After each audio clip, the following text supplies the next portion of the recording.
शेतकरी बंधूंनो नमस्कार. मी अविनाश. महाराष्ट्र माझामध्ये आपणा सर्वांचं मनपूर्वक स्वागत. दर्शकांनो, मी आता सांगली जिल्ह्यातल्या खानापूर तालुक्यातील लिंगरी या गावातील हर्षवर्धन बागल या तरुण शेतकरी मित्राच्या द्राक्षाच्या बागेमध्ये उभा आहे.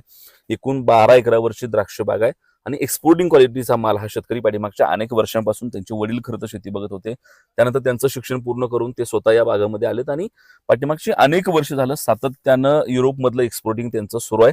खरं तर ही एक्सपोर्टिंगची शेती, त्यामध्ये रेसिड्यू फ्री द्राक्षाची शेती आणि मग हे सगळं करत असताना पाठीमागच्या अनेक वर्षांपासून सातत्यानं आपण बघतोय की द्राक्षाची शेती अडचणीत असल्याचं शेतकरी सांगतायत.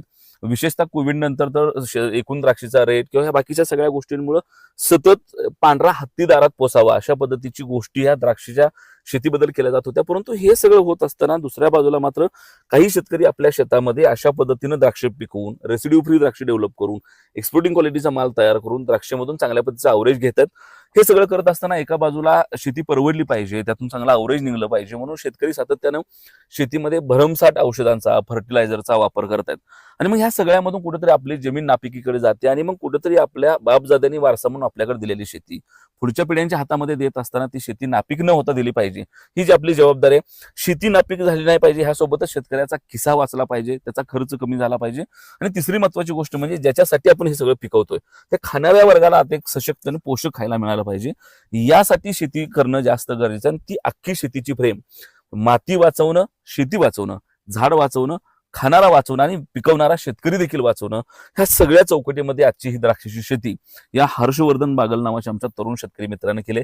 साहेब, तुमचं खरं तर सगळ्यात महत्वाचं म्हणजे व्हिडिओमध्ये स्वागत. आणि आज साहेबांचा वाढदिवस आहे. सगळ्यात आधी वाढदिवसाच्या खूप साऱ्या शुभेच्छा. थँक्यू. खरं तर खूप चांगलं आरोग्य संपन्न आयुष्य तुम्हाला आमचा पांडुरंग देव, शेतीमध्ये चांगलं यश मिळो, ज्या गोष्टींची स्वप्न तुमची असतील त्या पूर्ण हो या सदिच्छा संबंध आमच्या प्रेक्षकाकडून तुम्हाला शुभेच्छा दिल्यानंतर पहिला प्रश्न आहे की तरुण आहात, शिक्षण चांगलं झालंय, हे सगळं करत असताना वडील हे सगळं बघतच होते.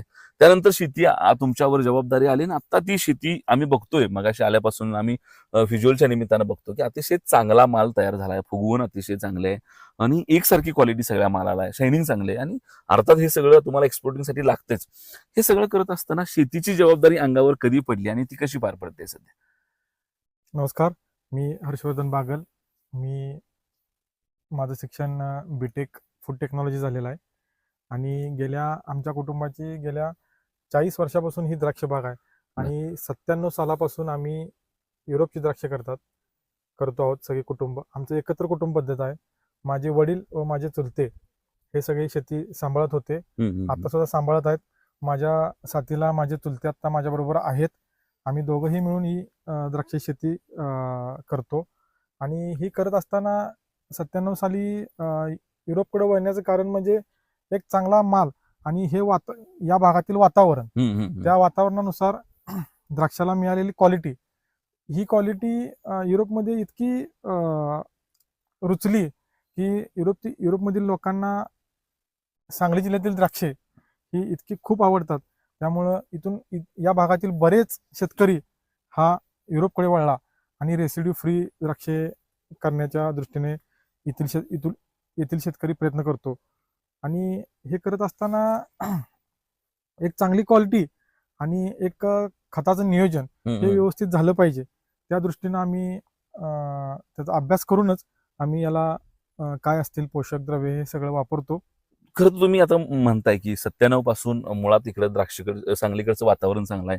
तुमचा खानापूर हा संपूर्ण परिसर डोंगराळ भाग आहे. आम्ही येताना पवनचक्क्या बघत आलो इथं आणि वातावरण चांगलं असल्यामुळे चांगली द्राक्ष येत असल्यामुळे साहजिकच मागणी चांगली आहे, चव चांगले. हे सगळं होत असताना जे रेसिड्यू फ्री हा शब्द तुम्ही वापरला, मुळात अगदी मला सुद्धा असं वाटायचं की रेसिड्यू फ्री म्हणजे कुठल्याही औषधाचा वापर न करता पिकवलेली द्राक्ष. इथं आल्यानंतर मी मगाशी कंपनीच्या प्रतिनिधीशी बोलत होतो त्यावेळेला त्यांनी सांगितलं की अशी औषधं मारली जातात ज्याचा मात्रा अतिशय कमी असतो, ऑर्गॅनिक असतात, जैविक असतात ती औषधं आणि त्याचा इथं कुठल्याही पद्धतीचा अंश नंतर शिल्लक राहत नाही. तिकडे मी येणारच आहे कारण ते खाणाऱ्यासाठी फार महत्वाचं आहे रेसिड्यू करणं. मुळात मला त्याच्यातला जो आपला मूळचा प्रश्न आहे, शेतकरी ज्यावेळेला द्राक्ष पिकवतो त्यावेळेला तो आपल्याला किती परवडणार आहे या सगळ्या गोष्टींचा विचार करत असतो. अर्थातच मी जसं इंट्रोमध्ये म्हणालो तसं शेती करत असताना परवडली पाहिजे हा वेगळा भाग आहेच, परंतु त्यासोबत ही माती वाचली पाहिजे, प्रत्येक पिढ्या पुढे आपण ह्याच्यावर नंतर जोपासणार आहोत. या सगळ्या गोष्टींसाठीची रेसिड्यू फ्री द्राक्ष शेती किती फायद्याची ठरते. इतर शेती द्राक्ष मला माहित नाही आता तुमची इतर रेग्युलर द्राक्ष इथं आहे का, सगळीच द्राक्ष रेसिड्यू सगळी द्राक्ष आपली रेसिड्यू फ्री आहे. पण एक रेसिड्यू फ्री प्लॉट असणं आणि रेसिड्यू फ्री प्लॉट नसणं याच्यामध्ये काय अंतर असतं, खर्चात किती फरक पडतो आणि उत्पन्नात किती फरक पडतो, परवडतं हे का परवडतं ते? रेसिड्यू फ्री द्राक्ष तयार करताना खर्च हा होतोच, बर. नाही असं नाही, खर्च हा होतो. पण काय होतं, ज्या अर्थी रेसिड्यू फ्री द्राक्षे असतात त्याला मागणी पण तशी असते, त्याला भाव पण तसा असतो. उत्पन्न आपण एका झाडावर किती घड ठेवले पाहिजेत आणि तो घड किती किलोचा असला पाहिजे, बर. किंवा हा मणी एखादा किती ग्रॅमचा असला पाहिजे आणि ते मणी त्या घडात मण्यांची संख्या किती असली पाहिजे, हे एकदा शेतकऱ्याला कळालं तर रेसिड्यू फ्री द्राक्ष करायला काही हरकत नाही. रेसिड्यू फ्री द्राक्षे करताना हा खर्च येतोच, पण औषधाचं प्रमाण आणि औषधाचं त्यातील जो मॉलिक्युल असतो तो किती वापरायचा, कसा वापरायचा, हे आपल्या ऍपेडान ठरवून दिलेला आहे. त्यानुसारच प्रत्येक शेतकरी रेसिड्यू फ्रीच्या नियोजन करतो. खरं तर ह्याचं नियोजन कसं केलंय, म्हणजे खरड छाटणीपासून असेल, ऑक्टोबरची चटणी असेल, तो थोडंसं आम्हाला नियोजनाकडे यायचं, याला नियोजन कसं केलं त्यासाठी तसं खरड छाटणीपासूनच रेसिड्यू फ्री म्हणजे कुठल्याही बागेचं खरड चटणीपासून नियोजन चालू होतं. कारण की खरड चटणी झाली की पहिला काडी तयार होत असताना गर्भधारणा व्यवस्थित झाली पाहिजे, तरच ऑक्टोबर छाटणीला काडी व्यवस्थित तयार होऊन त्यातून फळ चांगलं बाहेर येईल. त्यामुळं द्राक्ष तयार करताना हा खरड छाटणीपासूनच त्याचा हे केला पाहिजे, नियोजन केलं पाहिजे. आणि ऑक्टोबर छाटणीपासून मात्र ज्यांना रेसिड्यू फ्री करायचे त्यांनी ऑक्टोबर छाटणीपासून काटेकोरप्रमाणे त्या लिस्टचं जे NRCची लिस्ट देते त्या लिस्टचं काटेकोरपणे पालन केलं पाहिजे आणि त्यानुसार औषध आपण फवारली पाहिजे. आता ह्याला कसं केलंय तुम्ही नियोजन, थोडं नियोजनातले डिटेल आम्हाला सांगा, की ऑक्टोबर पासून ज्यावेळेला तुम्ही म्हणता की तयारीला लागायला पाहिजे रेसिड्यू साठी, तर ती तुम्ही कशी तयारी केली होती, घड धरणं असं किंवा सगळ्या गोष्टींबद्दल आम्हाला थोडं डिटेल. काय फंगिसाइड्स असे आहेत की त्या पहिल्या 15 ते 20 दिवसातच त्याचा वापर करावा लागतो. काय फंगिसाइड्स आहेत ते त्याचा 30 ते 40 दिवसापर्यंत वापर करावा लागतो. इन्सेक्टिसाइड सुद्धा तेच आहे. त्यानुसार आम्ही ज्या इन्सेक्टिसाइड किंवा फंगिसाइडचा जेवढा मॉलिक्युल दिलाय त्या मॉलिक्युल प्रमाणेच आपण इथं वापर करतो. औषधांची नावं सांगता येतील का, कसं चाललंय सगळं? कारण मगाशी आम्ही ज्यावेळेला बोलत होतो बागेत त्यावेळेला तुम्ही सांगितलं की मनशा मार्केटिंगच्या सोबत तुम्ही बरेच दिवस झालं काम करताय, मनशाची प्रोडक्ट वेगवेगळ्या स्टेजला वापरले, तर ते थोडंसं आमच्या शेतकऱ्यालाही ती प्रोडक्ट कळावी की कुठल्या स्टेजला काय वापरायचं. मनशा मार्केटिंग हा फर्टिलायझर मधला भाग आहे, इन्सेक्टिसाइड फंगिसाइड्स हा वेगळा भाग आहे.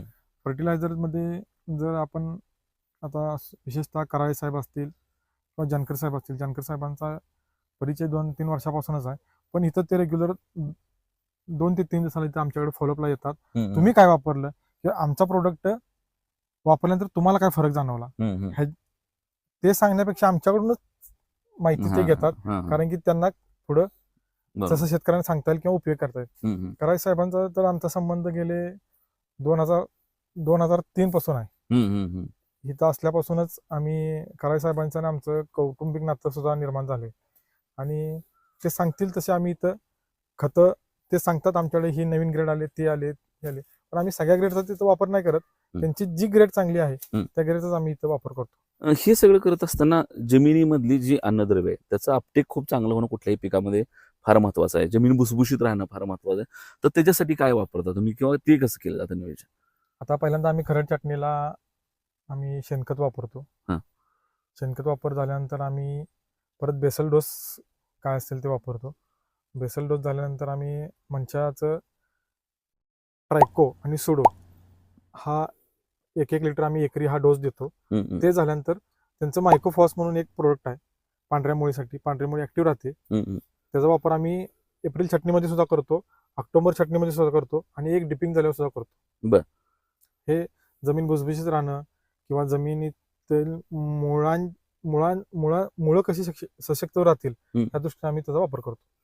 ते अपटेक ज्या वेळेला होतंय त्यावेळेला वर घडापर्यंत त्या सगळ्या गोष्टी येणार आहेत, त्या घडाची वाढ चांगली व्हावी, घडाची फुगवण चांगली व्हावी, यासाठी काय नियोजन असतं तुम्ही मगाशी मला सांगितलं की तुम्ही येण्यापूर्वी मी ज्यावेळेला द्राक्ष बागेत फिरत होतो त्यावेळेला मला हे सांगितलं की इथं काड्या किती हे ठरवलं जातं, काड्यावर घड किती हे ठरवलं जातं, घडामध्ये मनी किती आणि त्याची वाढ कशी, हे जर नियोजन इतकं काटेकोरपणे तुम्ही एक्सपोर्टिंगसाठी करत असाल तर त्या प्रत्येक स्टेज कशा केल्या जातात, घडामध्ये मनी ठेवल्यानंतर तो फुगला पाहिजे, तो क्रंची राहिला पाहिजे, तो व्यवस्थित दिसला पाहिजे, ह्यासाठीचं नियोजन कसं असतं?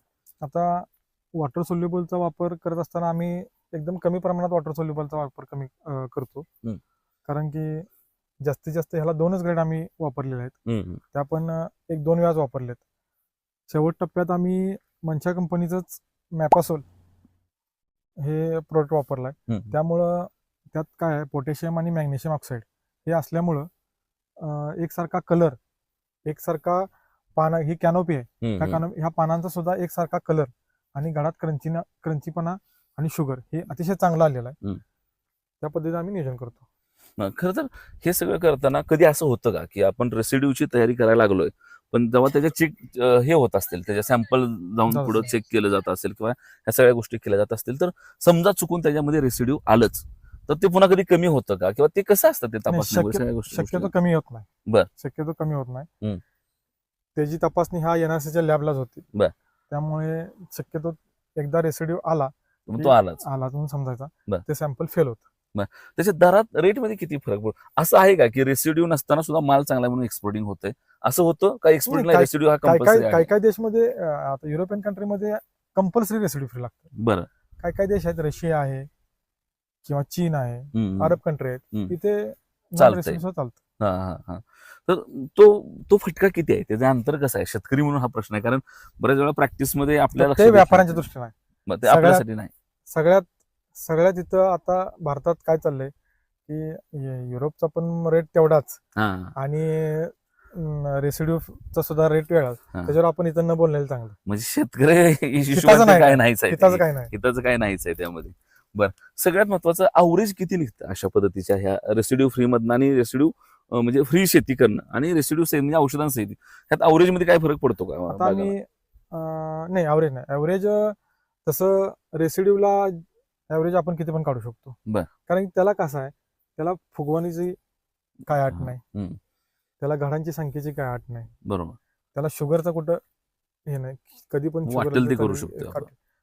तसं रेसिड्यू फ्री मध्ये करता येत नाही. त्याला टेक्निकल बाबी हे करूनच अवरेज लिमिटेड. तरी झाडाला कमीत कमी 10 ते 12 किलो ॲव्हरेज पडलं पाहिजे. एकरी किती जातं अवरेज? तर एकरी तसं म्हणायला गेलं तर 12-13 टन आत्ताच्या वातावरणात, आत्ताच्या नैसर्गिक वातावरणानुसार 12 ते 13 टन एकदम चांगला अवरेज पडतंय. परवडतं ते अवरेज खर्च जाऊन तेवढं? दर 70 ते 80 रुपयाच्या तर बरोबरच पाहिजे तर परवडतं. हे सगळं करत असताना झाडं ट्रेस फ्री राहिली पाहिजेत तुम्ही करताना हे सगळं नियोजन, त्यासाठी काही विशेष प्रयत्न असतात का? रेसिड्यू मध्ये मुळातच वापर कमी असल्यामुळे सगळ्या गोष्टींचा झाडं ट्रेस फ्री राहतात. ट्रेस फ्री राहतं. खरं कसं आहे, खालती मुळी ऍक्टिव्ह जर असली चांगली तर झाडं ट्रेस मध्ये राहायचा विषयच येत नाही. मुळी ऍक्टिव्ह ठेवण्यासाठी आम्ही ट्रायकोसोडो हा एकरी 1 लिटर आम्ही सोडतोच. म्हणजे वर्षातून कमीत कमी 4 वेळा तर आम्ही सोडतोच. म्हणजे थोडक्यात 4 लिटर ट्रायको आम्ही सोडतोच एकरी. ह्याच्यामध्ये रेसिड्यू मध्ये खाली जास्त जोर असतोय का फवारणीवर जास्त जोर आहे? खाली. फवारणी कमी होतात.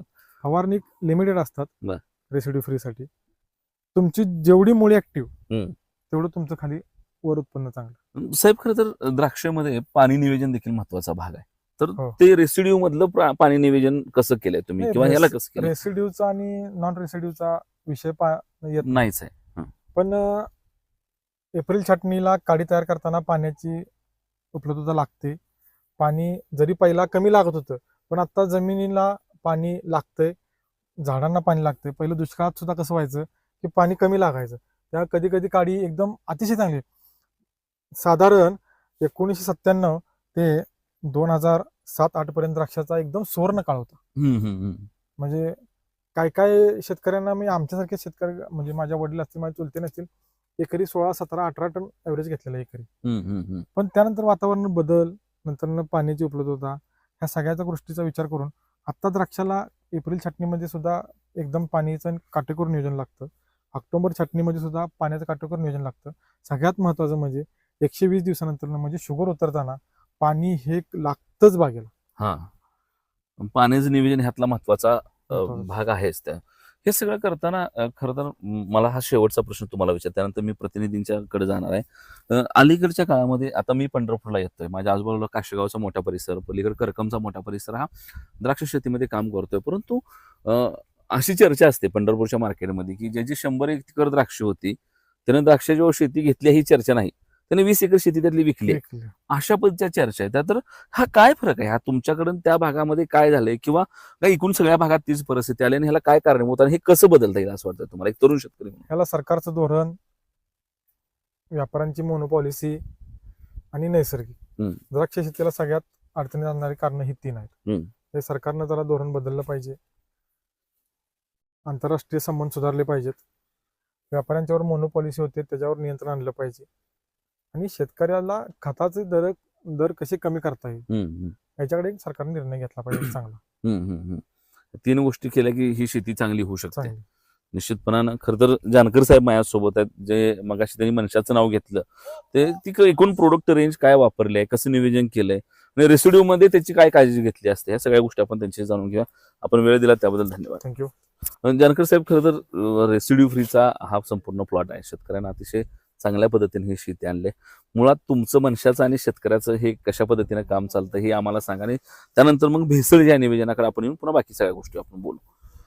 नमस्ते, मी सूर्यकांत जानकर, मनशा मार्केटिंग कंपनीमध्ये गेली 2 ते 3 वर्ष काम करतोय विटा विभागात. बर. तर सध्या आपले कंपनीचं म्हणजे धोरणच असं आहे की आपल्या कंपनीचे कोणतेही प्रतिनिधी असतील तर ते मार्केटमध्ये जास्त नसता शेतकऱ्याच्या बांधावरती बऱ्यापैकी जास्त म्हणजे शेतकऱ्याचे जे प्रॉब्लेम असतील स्वतः जाऊन तिथं व्हिजिट करून डोळ्याने पाहून त्या गोष्टीला कोणत्या स्टेजला काय द्यावं लागतं ह्या बरोबर. गोष्टी आमचे सगळेच कंपनीचे प्रतिनिधी बघतात, किंवा आमच्या ते कंपनीचं एक धोरणच आहे की शेतकऱ्याच्या बांधावरती पोहोचल्याशिवाय तुम्ही त्यांना काही देऊ शकत नाही. त्यानुसार आम्ही आता गेले बरेच वर्ष झाले आमची कंपनी काम करते आणि मी पण त्या कंपनी सोबत आता जोडल्यामुळे मी हे तेच काम करतो. आता बेसल डोसचं कसं घातलं यांचं नियोजन नेमकं, किंवा काय काय टाकलंय त्यामध्ये? आता ह्याच्यामध्ये छाटणी करायच्या अगोदर आम्ही विजिट करतो. त्यानंतर आपल्या कंपनीमध्ये रिक्लेम म्हणून दुय्यम अन्नद्रव्य येतात सेकंडरी, त्यात कॅल्शियम, मॅग्नेशियम, सल्फर, सिलिकॉन हे घटक आहेत. ते एकरी 2 बॅग असतात. परत आपलं प्रोम मध्ये रिफिल म्हणून येतं, त्याच्यामध्ये ऑर्गेनिक कार्बन, ऑर्गेनिक फॉस्फरस हे 2 घटक आहेत. त्यामुळे फॉस्फरस लेवल त्यांची मेंटेन राहते आणि बागेचं म्हणजे सुरुवातीपासून शेवटपर्यंत ते मेंटेन राहण्यासाठी काम चांगलं करतं. त्यामुळे ते एक आम्ही त्यांना 2 बॅगा देतो. मायक्रोन्यूट्रिएंट मध्ये आपले क्लिक एसएफ असेल किंवा मायक्रो पॉवर असेल हे प्रोडक्ट आपण त्यांना देतो. ही भेसळ झाली. हा, बरं, किती भेसळ द्यावं लागतात डोस एकूण ह्याच्यामध्ये?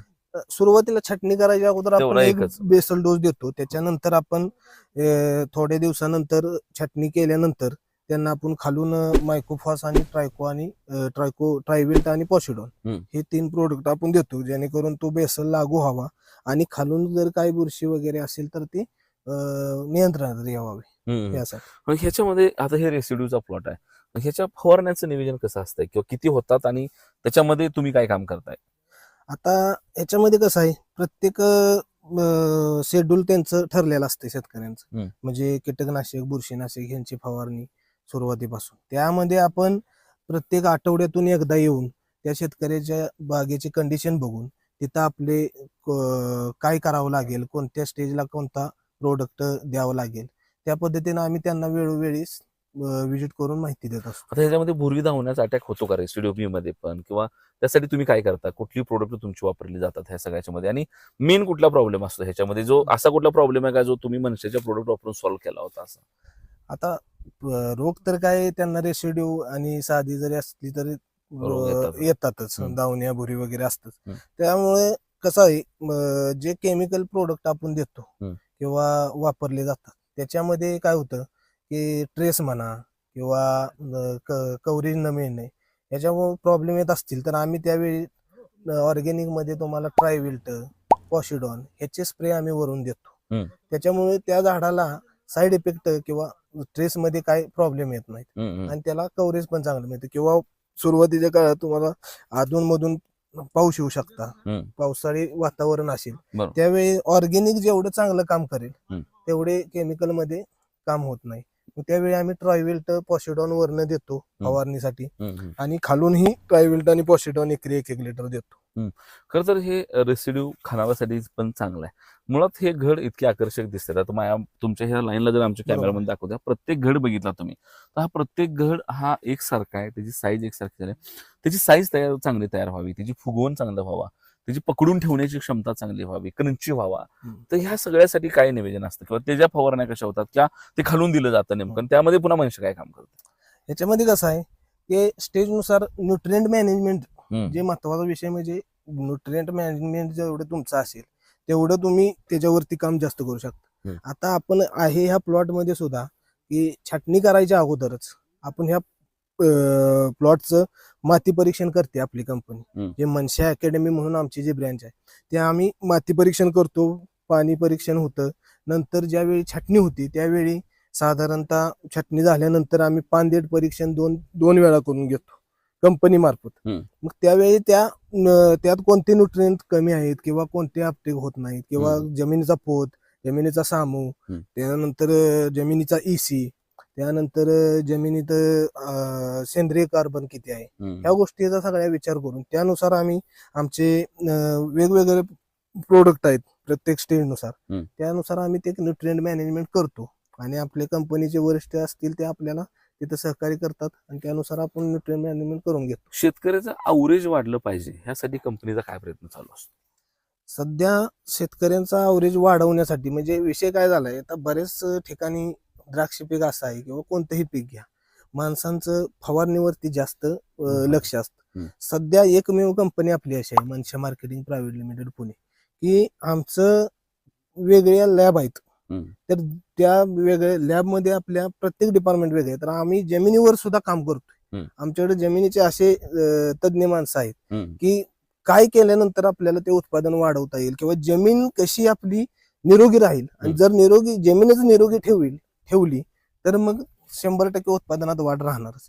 त्यामुळं त्या पद्धतीनं माती परीक्षण करून जमिनीत ऑर्गॅनिक प्रोडक्ट असतील, ऑर्गॅनिक तुमचे म्हणजे NPK बॅक्टेरिया असतील, ट्रायको आहेत, ट्रायव्हेल्ट आहे, पॉसिडॉन आहे किंवा मायकोफॉस म्हणून आमचा मायकोरायझा येतो, हे आम्ही जमिनीवर काम केल्यामुळे उत्पादनात 100% शेतकऱ्याचा फायदा होईल. अगदी. आणि खरं तर तो शेतकऱ्याला तसा फायदा होणंच मला वाटतं एकूण या द्राक्ष शेतीमध्ये सगळ्यांनी घ्यायची काळजी असलेला मुद्दा आहे. खरं मी म्हणालो होतो अलीकडच्या काळामध्ये ही द्राक्षाची शेती सातत्यानं अडचणीत असल्याचं बोललं जाते, परंतु द्राक्षीचं जर व्यवस्थित नियोजन केलं आणि मगाशी जसं शेतकरी सांगत होता की व्यापाराची धोरणं, आंतरराष्ट्रीय बाजार आणि उत्पादन खर्च म्हणून जे खतांच्या वाढणाऱ्या किमती आहेत ह्याच्यावर थोडं सरकारनं नियंत्रण आणलं आणि मग अशा पद्धतीनं काही मनशासारखे कंपन्या आहेत ज्या शेतकऱ्याला कमी खर्चामध्ये जैविक प्रोडक्ट देऊन, ऑर्गॅनिक देऊन, जी वरून फवारण्याचा मारा करण्यापेक्षा जमिनीमधून चांगल्या पद्धतीचे अपटेक झालं पाहिजे, जमीनच मुळात चांगली राहिली पाहिजे, भुसभुशीत राहिली पाहिजे, तिनं पिकाला पोषण चांगल्या पद्धतीनं दिलं पाहिजे आणि मग जमिनीच्या थ्रू झाडांची वाढ चांगली करणं, जमिनीतून झाडांची वाढ चांगली करणं, ह्या सगळ्या गोष्टी जे मनशासारखी लोक करतात ह्या सगळ्यांना सोबत घेऊन आपण निश्चितपणाने ही द्राक्षाची शेती वाचवू शकतो, ती अधिक बळकट आणि सशक्त करू शकतो. ही द्राक्षाची शेती मी म्हणालो तसं दुर्दैवानं ज्यानं अनेक पिढ्यांना खूप सारा पैसा कमवून दिलाय त्याला आता पांढरा हत्ती सांभाळणं इतकी नावं ठेवण्याची वेळ आली. त्यातला जो गॅप आहे तो गॅप जर मला वाटतं सगळ्यांनी मिळून भरून काढला तर निश्चितपणानं ही शेती परवडू शकते. बागल साहेब पाठीमागचे अनेक वर्ष युरोप एक्सपोर्टिंग करतायत. एक्सपोर्टिंगच्या संदर्भामध्ये काही लॅब टेस्ट आहेत, त्या हिशोबाने त्यांचे जे निर्देश दिले जात आहेत त्या हिशोबानं खरं तर फवारण्याचं नियोजन असेल, खताचं नियोजन असेल, घरामध्ये मनी किती ठेवायचे, घड किती असले पाहिजे, त्याचं थिनिंग कसं, याचं एकूण प्रॉपर नियोजन खरं तर जसे मला वाटतं त्यांचे रूल्स अँड रेग्युलेशन आहेत त्या हिशोबानं खरं तर इथं सगळे होत असतात आणि त्या सगळ्यांना जानकर साहेब असतील, दिलीप कराळे म्हणून त्यांचे सहकार्य आहेत, तिथं सांगलीतली त्यांची काही टीम असेल, ही सगळी मंडळी मिळून खरं तर शेतकऱ्याच्या बांधावर जाऊन अशा पद्धतीचं जे नियोजन करतात आणि त्यातून हा जो द्राक्षाचा प्लॉट माया पाठीमागे बघताय तो संपूर्ण प्लॉट दिसतोय. शेतकऱ्याच्या शेतावर जाऊन तुम्ही करत असलेलं मार्गदर्शन आणि त्यातून शेतकऱ्याला मिळणारं उत्पन्न, यातूनच खऱ्या अर्थानं जो आपण कृषी प्रधान आहे ते मला वाटतं अधिक समृद्ध होत जाणार आहे. कॅमेरामॅन संकेतचं मी अविनाश, महाराष्ट्र माझा, सांगली.